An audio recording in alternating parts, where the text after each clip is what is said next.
Buenos días. Muchas gracias, Paqui.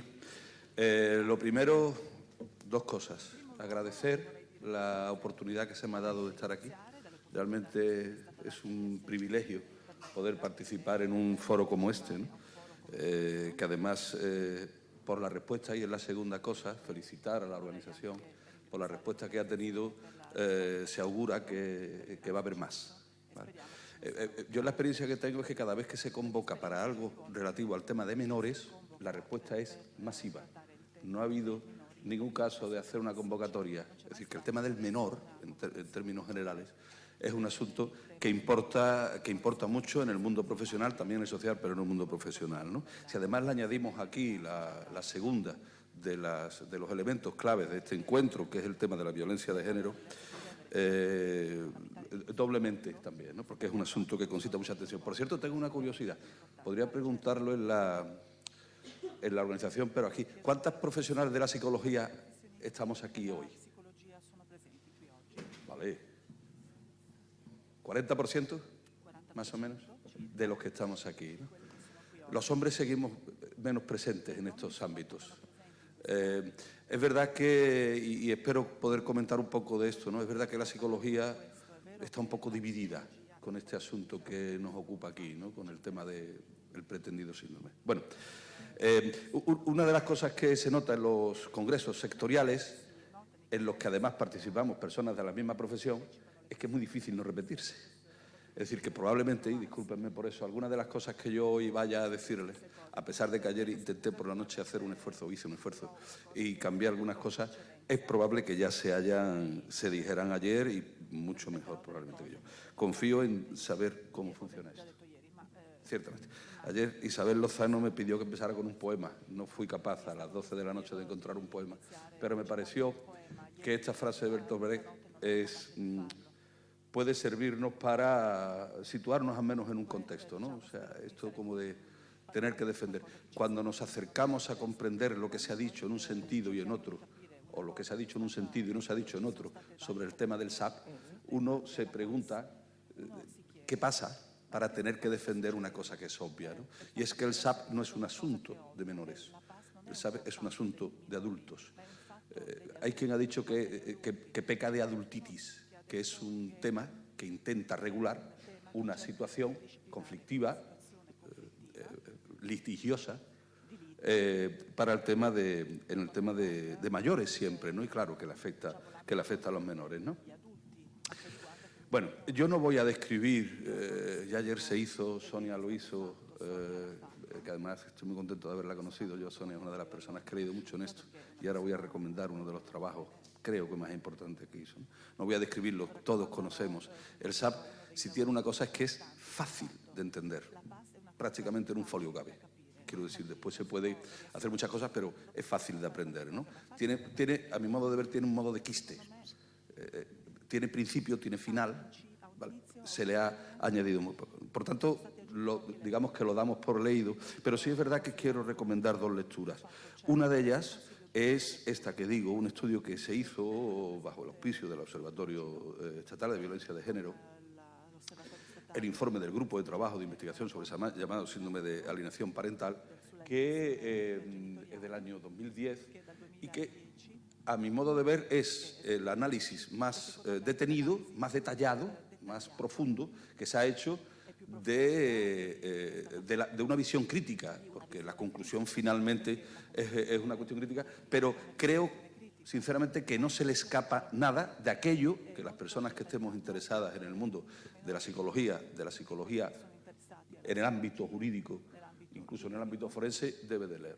Lo segundo es un estudio, una tesis doctoral, que es un poco anterior, que, aunque tiene como línea argumentar el SAP, es decir, la tesis de Bolaños tiene como línea argumentar el SAP, sin embargo viene a proponer, a mi modo de ver, una cosa que pudiera ser una idea para intentar comprender el proceso de litigio de los adultos de una perspectiva distinta. Básicamente, lo que viene a decirnos es que mediación, después daremos un paso más. El director de esta tesis fue Juan Luis Linares, que es un psicólogo que trabaja en Málaga y que hace muy poco ha escrito un libro reformulando, además se llama así, el SAP reformulado, pero da una perspectiva sistémica, porque finalmente el conflicto de la familia, la psicología al menos debe de tener, en mi opinión, la obligación de verlo desde una perspectiva sistémica, de una perspectiva de conjunto, sin dejar fuera de él a ninguno de los actores, ¿no?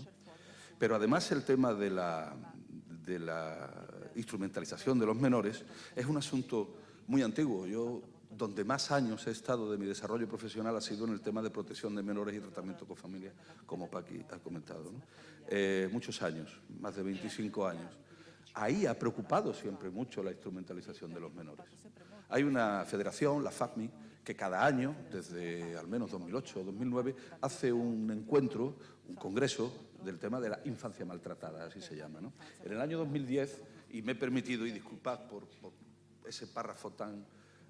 porque se puede consultar. En la FAPMI, la página de la FAPMI, están todas las actas de todos los congresos y hay una comunicación presentada allí en 2010 en Sevilla que se llama La instrumentalización del menor en los conflictos de pareja y describe una situación en la que se incorporan todos los posibles, y probablemente pueda haber más, pero todos los posibles efectos que una situación de instrumentalización de menores puede llevar. Evidentemente la separación, pero no en separaciones o en divorcios, pero no solo ahí, ¿no? Ahí puede estar un poco todo. Los efectos de los menores son tremendos. En ninguno aparece el tema de la alienación. No tiene por qué aparecer el tema de la alienación. Insisto, al menor no le sirve, no le aporta nada a la situación del menor que alguien intente diagnosticar en ese proceso, ¿no? El SAP es un asunto polémico, es un asunto muy polémico. Desde el principio lo fue. Desde el momento mismo que salió el año 85 fue muy polémico. A mí me parece que esas son las 4 líneas en las que se le ha criticado con más profundidad, ya digo, el informe este del observatorio es muy importante, al SAP. El primero es la falta de fundamentación científica. No sé qué más se puede decir sobre ese ámbito, ¿no? Es decir, no está. Ayer Miguel nos dejó clara, era una de las cosas que quité de mi presentación, que la tenía también, esta buena nueva que viene con el CIE 11, ¿no? Que se va a aprobar en la Asamblea de la OMS ahora en mayo y parece que va a entrar a funcionar el 1 de enero del 21.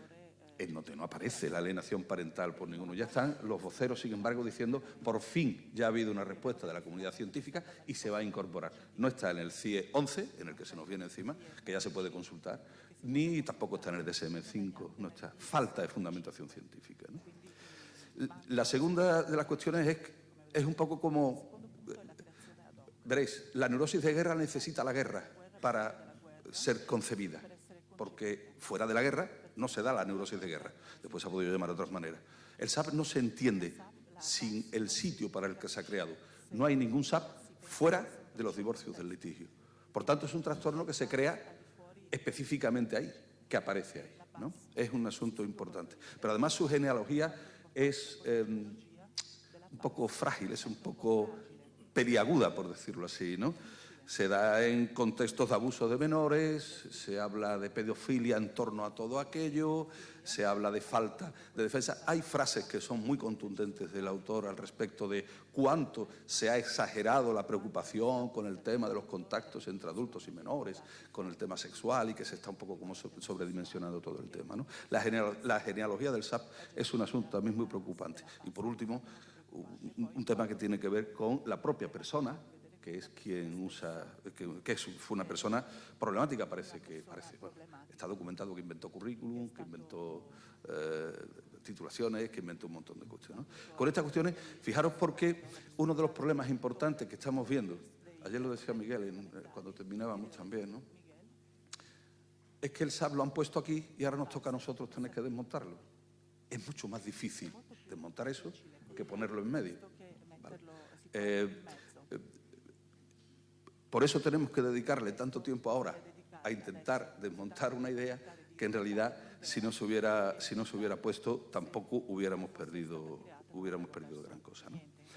Pero todo el mundo que lo defiende no ha aportado nada más. Es decir, la inmensa, la gran parte de los estudios, sobre todo de la psicología que yo he podido leer a favor, por decirlo así, del SAP, lo que hacen es una crítica de la crítica al SAP. De manera que critican que uno de los elementos que se le critique al SAP sea la crítica ad hominem. Es decir, no es necesario o es de poco estilo criticar al inventor de una idea, sino que vamos a centrarnos en la idea. Se critica el tema de la genealogía, no tiene por qué ser así. Es decir, lo que hacen las personas, los profesionales de la psicología, que de alguna manera están pro SAP, a favor del SAP, es decir, que quienes lo critican por una cuestión ideológica, fundamentalmente, ¿no? Bueno, me he perdido un poco. Precisamente, y después veremos, porque uno de los temas que yo quiero tratar es la perspectiva institucional de este asunto, ¿no? Uno de los temas también que quiero recomendar es el estudio jurisprudencial sobre el impacto del SAP. Veréis, yo sé muy poco de leyes y creo que el SAP ya no es un asunto jurídico. Los profesionales de los juristas, las leyes están escritas y dicen que el menor no, dicen que hay que escucharlo, dicen que hay que ponerlo, dicen que no lo hacemos, no sé por qué, ¿no? Bueno, este estudio se hizo en los tribunales de Asturias, muy interesante. Asturias también es un lugar donde el tema del SAP tiene, ¿vale? Y estudian 21 casos, 21 sentencias que tienen que ver dictadas con el asunto del SAP, ¿no? Y detectan, es una conclusión, se puede encontrar en la web muy fácilmente, esto lo han escrito abogadas, juristas feministas, dicen que el tratamiento del SAP tiene género. No ya es que el SAP tenga una problemática con todo este asunto del género, sino que la propia aplicación del SAP, cuando se aplica, tiene género. Lo argumentan diciendo que en la revisión de esas 21 sentencias, que afectan 12 a hombres y 9 a mujeres, incluso de las 12 de los hombres, 8 de ellas están calificadas como SAP severo, en ningún caso de los hombres se hace la terapia de coacción. A ninguno de ellos se le quita la guarda, en ninguno de los casos esto se le da la guarda a la otra parte, mientras que los de las mujeres sí. Es decir, que da la impresión de que es como una segunda vuelta de tuerca de la cuestión de la perspectiva de género, ¿no? Cuando se aplica, además, puede tener género, ¿no? Hablan de un asunto que es muy importante también a tener en cuenta. El informe, hablan de que el informe de los equipos psicosociales puede ser una herramienta precaria. Fijaros, yo aquí, y no he tenido tiempo de estudiarlo a fondo, salió en octubre de 2018, pero hay un informe del Defensor del Pueblo de Andalucía específicamente sobre el tema de los equipos psicosociales, ¿no? Que son un equipo de profesionales que tienen una encomienda muy complicada, muy difícil de indagar, muy difícil de estudiar, y que están en una situación de mucha precariedad. Pero fundamentalmente, y esto es una cosa en la que este estudio recalca, no está reglamentado. Es decir, es posible que un equipo psicosocial de Andalucía estudie y tenga herramientas y maneje evaluaciones diferentes a las que se dan en otras comunidades autónomas, ¿no? Se reclama eso. El estudio del Defensor del Pueblo, yo estaba entonces muy vinculado al Colegio de Psicología de Andalucía Occidental, y era el decano de allí, y el Defensor del Pueblo acudió a nosotros para que ayudáramos, ambos dos colegios, a contribuyésemos al estudio de los equipos psicosociales aquí en Andalucía. Después, inmediatamente Andalucía puso en marcha el decreto de integración dentro de los institutos de medicina legal y forense, y eso detuvo aquel estudio que se iba a hacer desde una perspectiva más.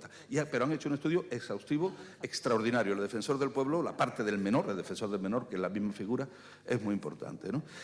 Esa precariedad que tiene que ver con herramientas, que tiene que ver con capacitación, que tiene que ver con modos de acceso, que tiene que ver con situación estatutaria de las propias personas que trabajan, para un asunto tan delicado como es decidir sobre la vida de menores y de familias en su conjunto, es un asunto también que conviene tenerlo en cuenta, porque hay algunos psicosociales que sí tienen el SAP como instrumento para la evaluación, ¿no? Y después una tercera cuestión que se llama allí es el fracaso. Ayer Nuria Varela nos expuso algunas ideas ya importantes antes de que se publiquen del estudio que están haciendo del seguimiento. El SAP no tiene estudios lineales todavía. El SAP tuvo como dos momentos muy importantes en torno a la ley, a la aparición de la ley 1/2004, la ley integral, tuvo un cierto auge, después se quedó un poco como más calmado y hace como 3, 4 años que está volviendo otra vez a ponerse en el juego del tema de la cuestión de los divorcios, ¿no? Está estudiado también que cruza con variables que tienen que ver con incremento de divorcio y con todo ese tipo de cuestiones, ¿no? Pero en cualquier caso parece que ya ayer nos decía, y es previsible comprenderlo así, que la terapia coactiva no funciona y además crea problemas. Es más, sabéis que la psicología hace ya mucho tiempo que las terapias de implosión, de inundación, aquellas que eran tan fantásticas para la fobia cuando se pusieron en marcha, se quitaron se prohibieron, se prescribieron por problemas incluso de ética, ¿no? De ética y de moral. Bien. Las leyes son contundentes. Hasta donde uno entiende las leyes, creo que entre los derechos de la infancia que cumplen 30 años, todos los textos legales que se están publicando, la ley del 96 de España, del 98 de Andalucía, el cambio del año 2015, los derechos de los menores no es que se olviden, es que no se aplican o se aplican mal, ¿no?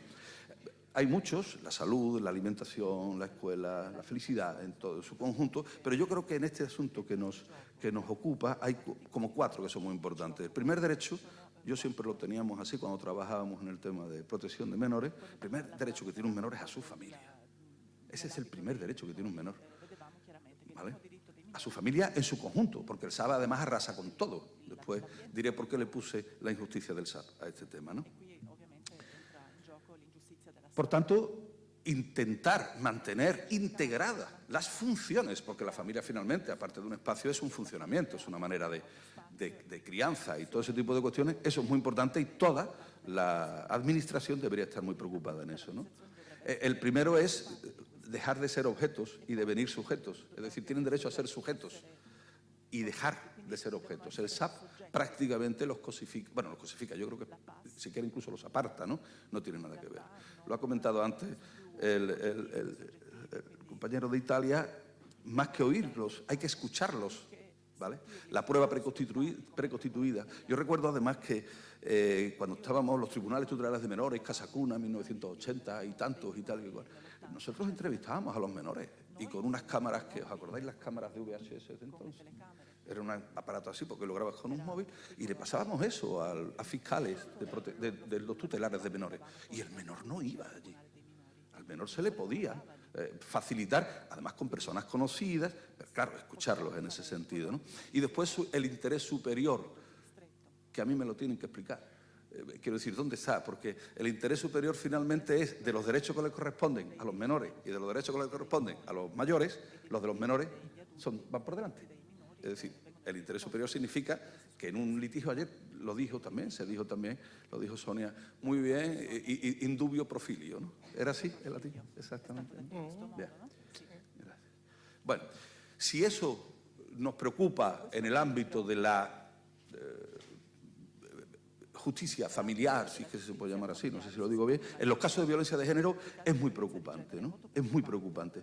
El Consejo General del Poder Judicial, en los criterios de actuación, dice que no se use el SAP. Y tiene años ya esto, tiene 11 años de funcionamiento. El Observatorio Estatal contra la Violencia de Género se ha pronunciado, ha encargado y publicado estudios científicos y estudios profesionales y multiprofesionales, además, que son importantes. La Ley Orgánica 1/2004 dice cómo hay que entender la protección de los menores y la Ley Orgánica 8/2015 de 22 de julio le vino a dar una vuelta de tuerca a todo lo que tenía que ver con la legislación de protección de menores. Dejó antigua la del 96 de España, del 98 de Andalucía y afectaba a varios artículos de la ley integral.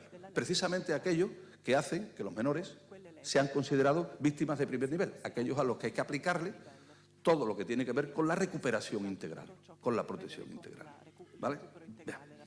En toda esta vorágine, la psicología, que es la parte que a mí me preocupa un poco más también aquí, ¿no?, se ha manifestado como una profesión dividida. La división está ahí, es decir, hay quizá a título individual pocas personas.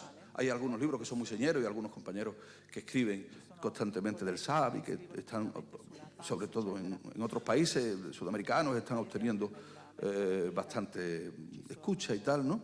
Pero desde el punto de vista institucional, la profesión, ahora os diré, porque me preocupa mucho esto, ¿no? Es decir, la profesión, y ahí lo pongo, las corporaciones colegiales se posicionan de una manera velada. Es decir, yo creo que en el SAP no cabe la neutralidad. Es decir, en el SAP o estás a favor o estás en contra, o dicho de otra manera, o estás en contra o si no estás en contra estás a favor, ¿no? Dos cuestiones. En Infocop, el año 2008, se publicó el posicionamiento de lo que entonces era coordinadora de Psicología Jurídica y hoy es la División de Psicología Jurídica del Consejo General de la Psicología, y se posicionó en términos de hay que estudiarlo, hay que estudiarlo. Se puede consultar en Infocop, ahí está todo, ¿vale? Vale. El COP de Tenerife tiene una cosa muy curiosa, porque otros colegios no se han pronunciado. El COP de Tenerife tiene una cosa muy curiosa, que sacó, además y citaba a Sonia también, sacó un curso y de momento algunas personas de los colegios de colegiadas le dijeron, oye, tal, y el grupo de psicología feminista o del grupo de género de dentro del propio colegio elevó una queja a la Junta de Gobierno para decirle ¿cómo es esto del SAP? Que se haga un curso sobre la cuestión del SAP, ¿no? Lo que dijo entonces el Colegio de Tenerife es igual. La psicología es una profesión plural, la psicología es una profesión dinámica, la psicología es un saber que está en crecimiento, no podemos prejuzgar, no podemos seguir a las personas que son, se calificaban, no decía detractores, quizás dijera detractores, ¿no? Sin embargo, el COS de Madrid, que ha hecho un documento que está muy seguido del año 2009, el Guía de Buenas Prácticas para la elaboración de informes psicológicos periciales sobre custodia y régimen de visita de menores, por supuesto no habla del SAP, ¿vale? Y habla de la importancia de hacerlo con el rigor, el cientificismo, que además es una cosa que tiene un reflejo claro en el Código Deontológico de la Profesión de Psicología. Si leemos una serie de artículos del Código Deontológico del Colegio, no se puede utilizar algo que no tenga el sustrato, el reconocimiento y el valor que le dé la comunidad. Esto, ¿no? Bien. Bueno, perdonad también esto así tan claro, pero yo no era capaz de resumir esto más. Después de todo lo que se ha escrito, el Consejo General del Poder Judicial, Observatorio, algunas también sociedades profesionales a título particular, la Asociación de Psicología y la Violencia, de la Violencia, organismos internacionales, el Consejo de Europa, la ONU, ¿cómo es que se sigue aplicando el SAP? ¿Cómo es que, de verdad, yo no encuentro respuesta? Claro, hay una primera que es evidente. El SAP no es un asunto científico. El SAP es un asunto ideológico y es un asunto político. Es un asunto político. Por cierto, que hay algún partido que le ha pedido ya al Gobierno que lo prescriba, que lo prohíba. Porque es un asunto político, ni siquiera es un asunto jurídico. Ya no es jurídico. El Consejo General del Poder Judicial, que es el órgano que manda en los jueces y en las juezas, ha dicho que no se use. Y sin embargo se usa. O sea, que es que no sé si habrá que prohibirlo de alguna manera, ¿no? Algunas preguntas de la psicología. ¿Por qué si existen otras maneras, antes se han visto, pero además hay otras muchas más maneras de observar, de calificar, de comprender lo que puede estar ocurriendo? Porque nadie duda que en los procesos de separación y divorcio con litigio el menor está en medio y le están lloviendo los golpes por todos los sitios, muchas veces por las propias instituciones, aquello de la victimización secundaria, ¿no? ¿Por qué la psicología no aporta? Otra, ¿por qué necesitamos tirar del SAP y no simplemente hablar, bueno, desde por Nagui y el conflicto de lealtades hasta todo lo que tiene que ver con los vínculos afectivos, todo lo que tiene que ver con los rechazos, con la psicología de todo eso? ¿Por qué tenemos que tirar de eso, ¿no? ¿Es posible estar frente el SAP y ser neutro, ser equidistante? Es decir, no, nosotros no estamos ni a favor ni en contra. ¿Es posible hacer eso con un tipo de definición de problema que tiene esa cuestión clarificante, como después decía Wallabies, ¿no? ¿Sería admisible una propuesta técnica que reformulase las dinámicas de la aceptación y el rechazo de las relaciones familiares por divorcio y que fuese útil para ambas partes? ¿Es posible incorporar técnicas que tengan que ver con una estoy terminando ya, que tengan que ver con una visión más sistémica, una visión más global del grupo familiar? Y en ese sentido, si es posible terminar, la última, la tengo aquí, terminar con el planteamiento lineal, porque el SAP es tremendamente lineal, ¿no? Nosotros estábamos viendo qué título se le ponía a esto, ¿no? ¿Qué título se le ponía a esto? Y se nos ocurrió rápidamente aquello, o se eligió aquello de la injusticia del SAP. Y claro, después te tienes que poner a buscar, ¿por qué uno considera que sea injusto? ¿No? Y me encontré, Juan Lavie, el año 60 y tanto, 69 creo que fue, escribió aquella teoría de la comunicación tan fantástica, ¿no? Él acuñó allí un concepto que era la solución clarifinante. Él decía aquello de muerto el perro se acabó la rabia. Son soluciones, no le puso solución final porque recordaba demasiado, sabéis que además Juan Lavie tenía antecedentes judíos, él recordaba demasiado aquello de la solución final de los nazis, ¿no? Pero él decía que había soluciones que son así, que son clarifinantes, son claras y finales. Terminan con el problema, pero terminan con todo, devastan con todo lo que hay alrededor. Y me pareció que era una buena imagen para describir lo que sucede con el SAP. Es decir, realmente coger a un menor, ponerlo en esa tesitura. Si acaso se da esa situación de rechazo de otra persona, meterlo allí, cortar los lazos con la persona con la que ha estado, sea cual sea esa cuestión, tenerla en años en ese asunto, bueno, veremos y leeremos lo que Nuria Varela está encontrando y su equipo está encontrando en el estudio, porque desde luego va a ser muy clarificador al respecto de este asunto, ¿no? Una cosa que deberíamos de ser capaces de eliminar, y es una idea que es muy nuestra de aquí, ¿no? Aquello de que yo gano en la medida que el otro pierde, ¿no? O sea, que ganar significa que la otra parte, aquello de suma cero, lo que tú pierdes y lo que yo gano tienen que sumar al final cero. En temas de familia hace muchos años que se ha dicho que eso no es así, que no debe de ser así, y mucho más en menores.